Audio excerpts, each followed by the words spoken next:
Hello guys, అందరు ఎలా ఉన్నారు? మేమైతే బాగున్నాం గాయ్స్. ఈ వీడియోలో వచ్చేసి పాలకూర అయితే చేస్తున్నాను. ముందుగా కందిపప్పును అయితే ఉడకబెట్టుకోవాలి.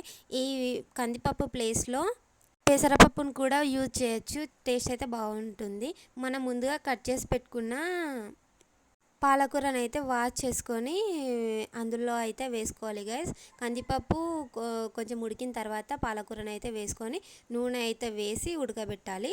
తర్వాత అది ఉడికిన తర్వాత కారం పొడి, ఉప్పు, అల్లం పేస్ట్, పసుపు అయితే వేసుకొని బాగా ఉడికించుకోవాలి.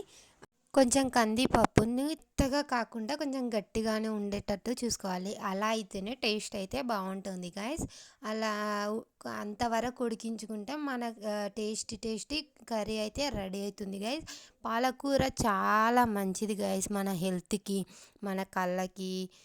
పాలకూరని వీక్లో 1 టైం అన్నా తినండి గైస్. ప్లీజ్ సపోర్ట్ చేయండి, సబ్స్క్రైబ్ చేసుకోండి.